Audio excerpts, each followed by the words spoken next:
Geeks and geekettes, ladies and gentlemen, boys and girls, gats and kittens, comic fans from all over the world, welcome to another fact-filled, fun-filled episode of Ask Chuck Dixon. Our first question is kind of deep.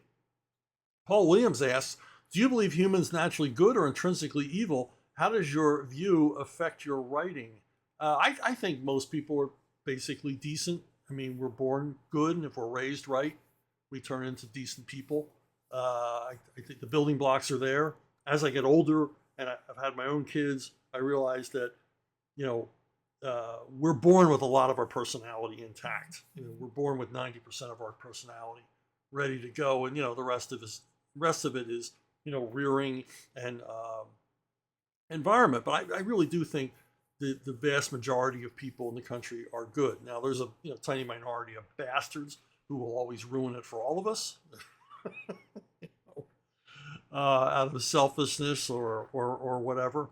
But truly evil people, they're rare. But they're out there. But I think most people, you travel around, you go out on your daily rounds or go on a trip or whatever. Generally the people you run into are nice, decent, helpful individuals. But you got to remember, we live in a fallen world. I really do believe that we're all sinners. We're all atoning.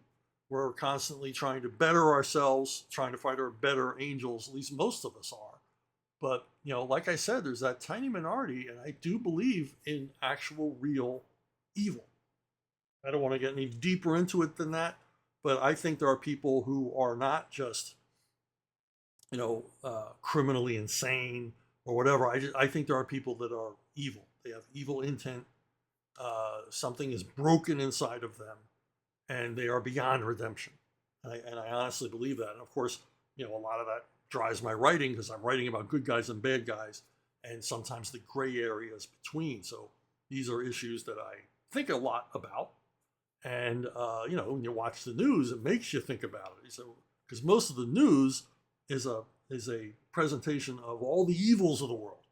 The news is practically a laundry list of reasons why we live in a fallen world. And but yeah, I believe most people are good, at least in my experience. But of course, I live in Florida. Everybody down here seems so friendly. Seems so nice. Okay, Rex Moss, the Rippaverse September newsletter says, Rippaverse in space. I've heard that Rippaverse in space is one of your unannounced books. In a podcast today, September 2nd, Eric July said he had 2 non-Horseman books almost ready to be released and more scripts ready to start being drawn. Any hints, denials? I'm sure none of the Rippaverse editors listen to your podcast. Well, as you know, I do have the Horseman coming, and I've already revealed that I've written a Horseman sequel, which is Joe Bennett's next project. But in between those two, I can't tell you a whole lot, but in between those two, I worked on 2 projects that Eric requested of me, and it's basically the 2 projects form one big project. It's a part 1 and part 2, and it delves into some of the history of the Rippaverse. And man, it was challenging, but it was a lot of fun to write. Eric gave me really just a skeleton idea, just some high concept bullet points of what he wanted covered in this series, and he just let me run wild with it. And I had a really good time on it.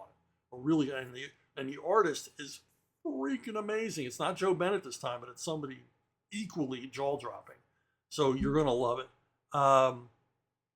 But and then following that, while Joe was still working on the Horseman, I brought up this other character, and I said, Joe, you know what the Rippaverse needs, and we put a pitch together, and we put it to Eric, and he said, yeah, that's great. And it was great because we were able to schedule it. His appearance is very much like Vengeance of Bane #1, if you get my meaning. His first appearance establishes him as part of continuity at a key point in Rippaverse continuity, much as Bane was introduced at a key point in Batman continuity. So you want to look out for that. I won't tell you the name. You'll know him when you see him. Yeah, and he is in space. So And Joe's art's going to blow you away. That's all I can say at this point. I obviously will have more to say later. Matt Owens. For me, such characters as Frank Castle and the like are indeed more compelling due to the simplicity of their mission, which offers room for character nuance. As Bruce Lee often said, take what is useful and discard the rest. I see this as a philosophical outlook that can apply to all of the arts. Would you agree? Yeah, I think the Punisher is a pure character. And people think that some writers take him as being simplistic or uncomplicated. But man, he's real complicated. Much like Superman. Superman appears to some writers as kind of boring and there's not a lot of nuance. No, there's tons of nuance to Superman. There's tons of nuance to Frank Castle. And but you got to keep the story simple. This kind of story, the action-driven story, you want to keep as simple as possible. You don't want feathery motives for the characters. You want clearly delineated forces driving the good guy and the bad guy that bring them into collision.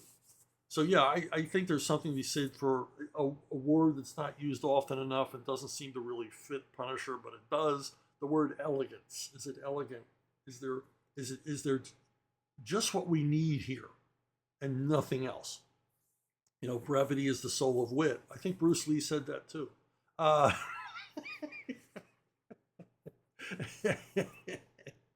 And yeah, I'm all for that.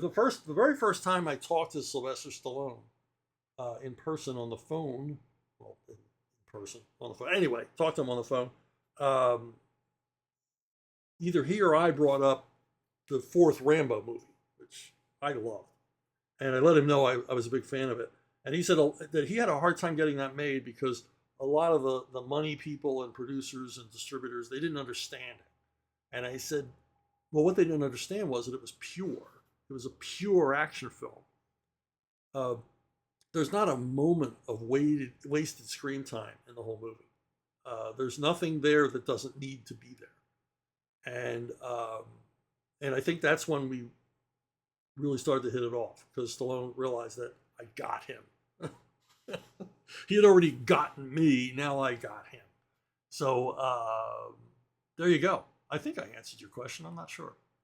I talked a lot. Jason Shepard. It seems to me that 1970s was a golden age for TV crime shows. Feels like half the shows that aired during that decade featured some kind of crime fighter, either a police officer or a private eye, and it was awesome. So my question is, which do you think was the best cop show of the 70s and the best private eye show? Yeah, man, there was a lot of detectives on TV at the time, and I watched a lot of them. I worked nights, so I never got to see these shows. Most of these shows, when they first aired, I would watch them. CBS used to run them late at night. They were on reruns of Kojak and Columbo and stuff like that. So I would be able to catch up with them there, and mostly in reruns. And I remember one of the CBS affiliates in Philadelphia carried Rockford every day at 4:30. So I was able to catch up with that before going to work. But yeah, man, there were a lot. It was like the 70s detective boom was like the 50s and 60s Western boom, or every night, back to back detective shows. I remember NBC on Sunday night. Once Disney went off the air, it was detectives for the rest of the evening, and I watched a lot of them, enjoyed a lot of them, but my favorite private eye, hands down, no competition, no second place, Rockford. Rockford was brilliantly written. It's a great private eye story, perfect character for James Garner to play. What I really liked about this show was they avoided formula like the plague. And you had guys like David Chase who would go on to create The Sopranos, writing for this series, and Stephen Cannell overseeing. And you had some terrific writers coming up with, more and more inventive ways to get Rockford in trouble. They didn't start by, some of the stories would start with him being hired by a client, and the story goes awry, like most private eye stories. It deconstructs because the client's always lying. but some of them didn't. Many episodes found Rockford inserted in the story in a different way, and that's really cool because you never knew what to expect when you were watching the show, and just a hell of a cast, hell of a recurring cast. Now for cop shows, hands down, again, no second place. No one came close to Police Story. Police Story is a TV series largely forgotten today. Ran for, I think, 5 seasons on NBC. And it was an anthology series. It was a different cop or different cop team each week. And the show might be, about bunco artists. It might be about a serial rapist. It might be about bank robbers. It might be about the sniper team. Whatever. And it was produced and with Joseph Wambaugh as technical advisor. Wambaugh had written a series of bestsellers, former LA detective himself, written a series of bestsellers about police, that were wildly successful. And he was tapped by NBC to create this anthology series. And it was uniformly excellent. And like Rockford, each week when you tuned in, you weren't quite sure what you were going to see. Sometimes the episodes had a light touch. There was a recurring pair of characters played by Don Meredith and Tony LaBianco, and they were like a detective team. And those episodes had a lot of humor in them. Other episodes would get rather grim as Wambaugh's writers would explore the darker side of being a police officer, the risk to marriage, the tragic suicide rate amongst cops, and everything else. I mean, there's some really great thought-provoking drama episodes in this series. If you ever get a chance to find it, I don't know if this is streaming anywhere. It certainly should be. And the names, I mean, Stallone was in one of these. J. Michael Vincent was a recurring character, appeared over and over again. Alex Cord, Chuck Connors. I mean, anybody you can name who was in Hollywood acting at the time. And of course, Policewoman, the series with Angie Dickinson, spun off of this series. So those would be my 2 recommendations, and absolutely my favorites, Rockford and Police Story. Ace Mowick, when talking about European comics that you've read, do you try to get copies in English, or do you just receive them in the original language and just enjoy them without translation? It seems like some greats are not imported due to no English translations. One could argue it's because there's no reader demand for it in the States. But if they created a small supply, it would garner an audience, not to mention now anyone can translate something through the internet despite how tedious it is. Well, a large number of comics are available like on Amazon's Kindle, and they're translated when they're not translated into print. Personally, I just can't read comics on a device. I can't do it. It's a generational thing. As much as I want to read these comics I love, I can't bring myself to do it. I want to hold the book in my hands. I'm sorry. But more and more we're seeing translations from American and British companies translating the English. But of course, they're never going to catch up.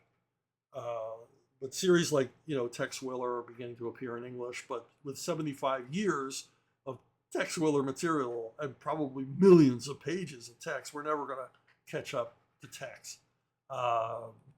But yeah, I mean, I will buy any English translation of almost any European comic album, but I do buy a lot of them in their original language, in French and German and Spanish and Italian, particularly if they're Westerns, because,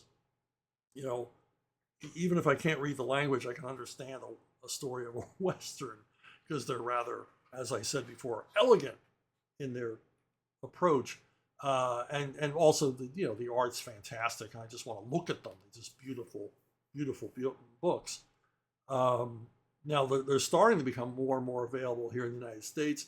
Fantagraphics is doing a lot of translation of European stuff, but mostly their contribution is translating the Italian and Dutch and Danish Disney comics that appeared for generations in Europe, unseen in the United States. The Disney comics stopped publication here in the 70s, but they continued on strong in Europe with European creators creating brand new material for audiences all over Europe. And Fantagraphics does these really beautiful hardcover um, editions, oversized hardcover editions, because most of these appear in weekly comics like Topolino. So the art, when it appears to the European audience, is larger, and that's the way Fantagraphics prints it. They print it in these larger formats. And some of the top creators in Europe have worked on these, and the stuff is brilliant for the most part. Yeah, they're kids comics, but I'm a comics aficionado, so I'm allowed to read kids comics because I'm looking at them ironically or for intellectual reasons. No, I'm not. I'm reading them like I was 10, 10 years old. But good stuff. Good stuff. Fantagraphics is doing us all a favor by translating these into English, and good translations as well, I should say. Now, Epicenter Comics, I've praised them to the hilt here over and over again. They do these absolutely gorgeous hardcover editions of Benelli comics, Zagor, Tex Willer, Dylan Dog, and there's value here. I mean, Lost World, Zagor Lost World, you got to get this book. It's over 300 pages. I think it's $30. I mean, come on. 300 pages of American comics would cost you 3 times that. They now have a Kickstarter out with 3 big Tex hardcovers for $55. I mean, come on. And the art's absolutely gorgeous and stunning. If you're not into Westerns, I beg you, check out Zagor, The Lost World. You will not be disappointed. This story kicks ass. The art is amazing. And it's just good stuff. Good, dinosaurs and primitives and, a solid action hero, some scenes with humor. But Epicenter Comics, man, they are doing the Lord's work by bringing Italian comics to the English-speaking public. And Cinebooks has been around for years. It's a British company, and they've translated tons of stuff. I mean, I can finally read all of Lucky Luke. They're translating Spiro and Fantasio.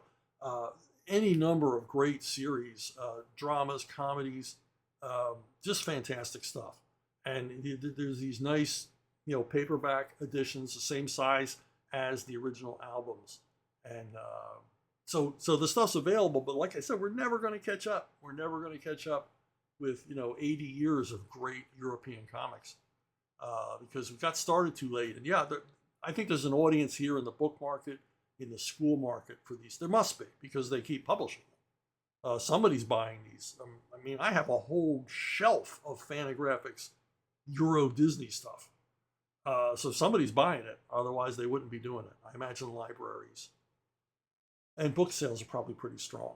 And if you're just a comic book guy who goes to your comic book shop and you know what Marvel and DC and Dark Horse put out, and that's it. You really need to open up to a larger world of the book market, graphic novels, because there's a lot out there. And a lot of it is European reprints. Drew Geraci. If movies of Captain America, Submariner, and the original Human Torch came out during World War II, what actors from that era would you cast? Well, you'd have a dream team of actors you could never get.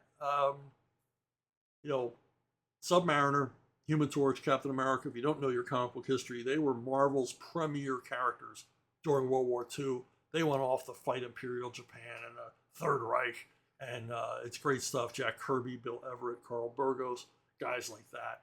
And Captain America was made into a serial. I've never seen an episode of that, so I don't know what that's like. But guy looked good in the costume, and that's the secret, of course, isn't it? You gotta get an athletic actor, and in some fantasy world where I'm a big Hollywood studio mogul, and I've got the budget to make a big budget superhero movie during the World War II era. Who would I cast as Namor? Well, you want somebody athletic who can swim, and I think Johnny Weissmuller would not be a bad idea. He would seem the most logical choice to me, and he even kind of looks like Namor a bit. He could pass it off. Johnny Weissmuller, from the old Tarzan movies, but he didn't have to talk like Tarzan. He could talk in full sentences, and I think he could have pulled Namor off. And if you've ever seen him play Tarzan pissed off, he could do Namor. So he could act imperious. Captain America, again, you're going to need somebody athletic who, would look good in the costume. I'd take Randolph Scott. And in the 40s, he wasn't that high paid an actor. He wasn't a big star. So you might have been able to get him. I can imagine a lot of actors in that period were like, I'm not putting on that stupid costume. I think you could talk Randolph Scott into it. As far as Human Torch, anybody athletic, again, anybody athletic who could do the physical stuff, why not Buster Crabbe? He played Flash Gordon, he played Buck Rogers, he played Tarzan.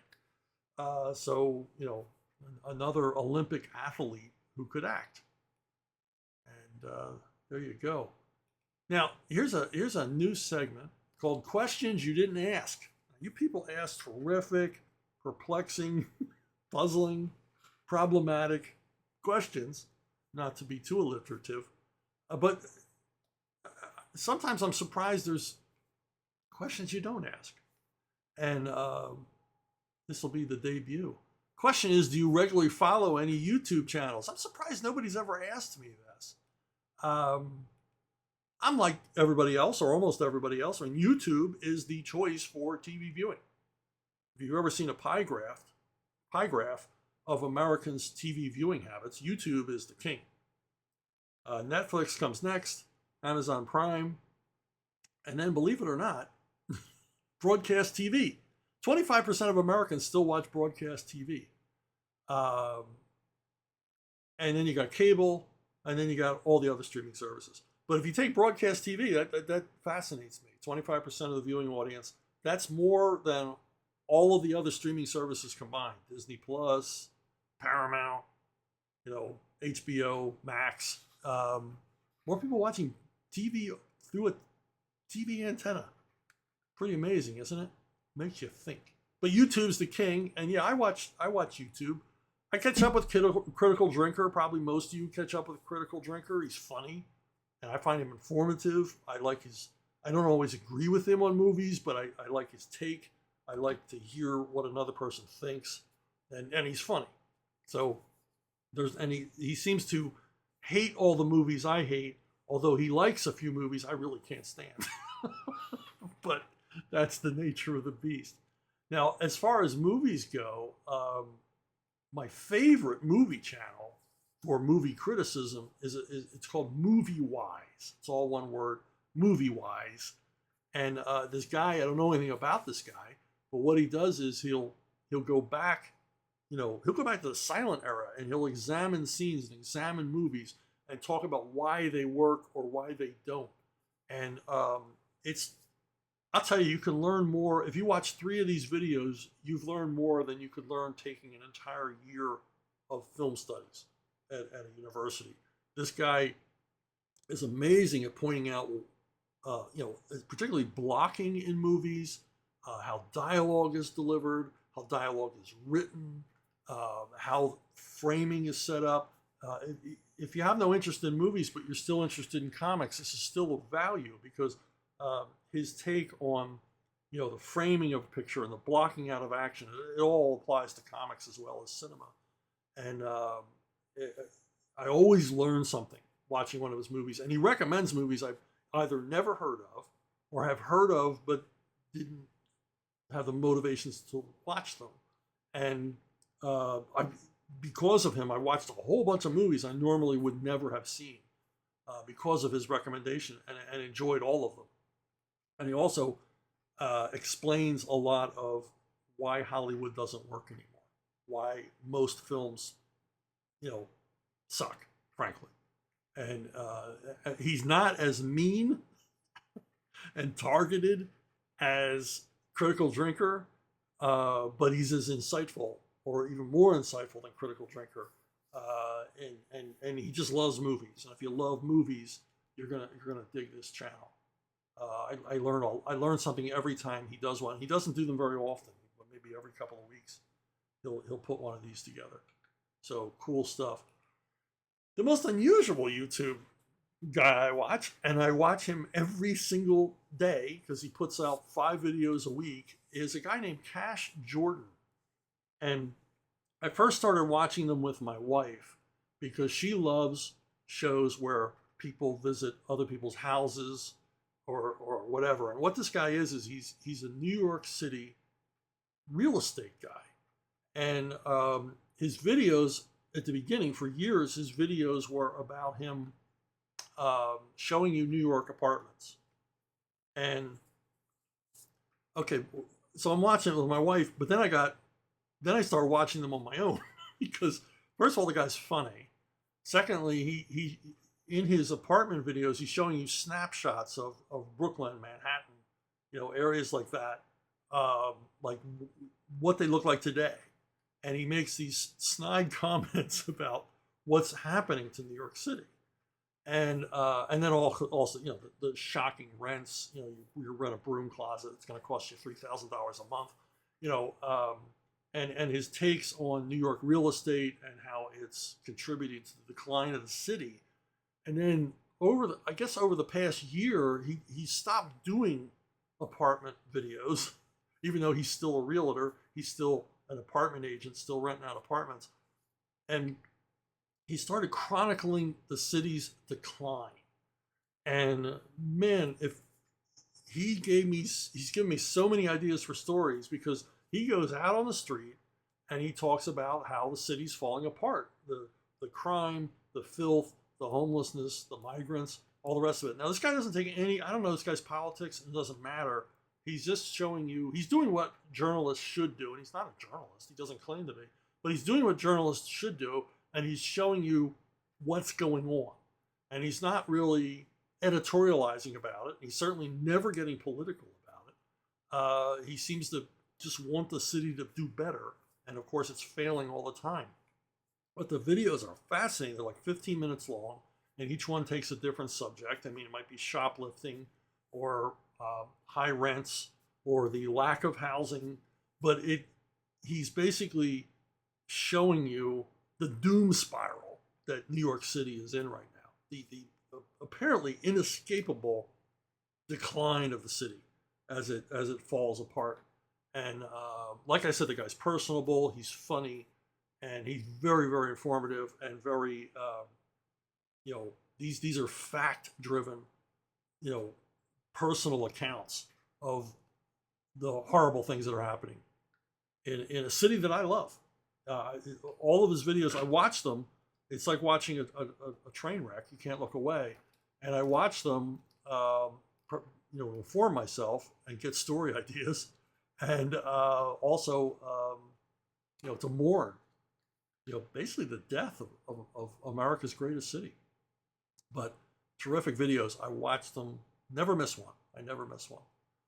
All right. If you have questions, answers, maybe you think of some questions that even I can't think of, contact me at brunobookstore@gmail.com, brunobookstore@gmail.com. That's it for this week. I want to thank you for listening. I want to thank you for watching. I want to thank you for subscribing and liking, and I'll see you all down the road.